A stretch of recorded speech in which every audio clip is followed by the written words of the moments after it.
إله الكون تبقى نور من ضل وضاع.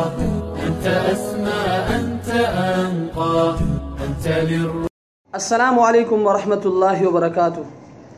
نحمده ونصلی علی رسولہ الکریم. اما بعد فاعوذ باللہ من الشیطان الرجیم. بسم اللہ الرحمن الرحیم.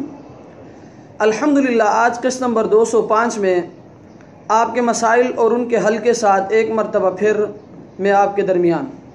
مسئلہ نمبر 1. کراچی سے بھائی نعمان صاحب نے 3 سوالات کیے ہیں. ان کا پہلا سوال یہ ہے کہ روزے کی حالت میں اگر کسی کو بھول کر کھاتے ہوئے دیکھا تو اس کا کیا حکم ہے؟ آیا اس کو بتایا جائے یا نہ بتایا جائے؟ تو مسئلہ یہ کہ ایک شخص کو بھول کر کھاتے پیتے دیکھا تو اس میں تفصیل یہ ہے کہ اگر روزے دار اس قدر کمزور اور لاغر ہے جس کے لیے روزے کا پورا کرنا دشوار ہے تو یاد نہ دلانا بہتر ہے. البتہ اگر قوی اور طاقتور ہے تو یاد دلانا واجب ہے. فتاوی ہندیہ جلد نمبر 1 صفحہ نمبر 202. ان کا دوسرا سوال یہ ہے کہ کھڑے ہونے کی طاقت ہوتے ہوئے بیٹھ کر تراویح پڑھنے کا کیا حکم ہے؟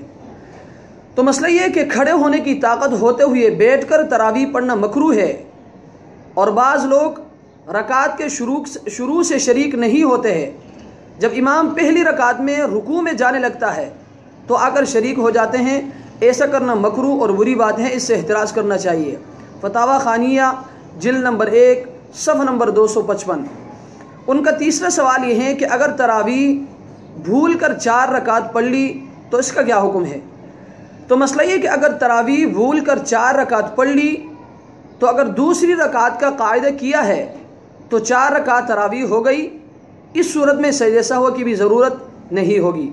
لیکن اگر 2 رکعت کے بعد بیٹھے نہیں ہے تو بعد والی 2 رکعتیں ہو گئی اور پہلی 2 رکعتوں کا اعادہ کرنا ضروری ہے، اور ان میں پڑھے ہوئے قرآن مجید کو لوٹانا بھی ضروری ہے.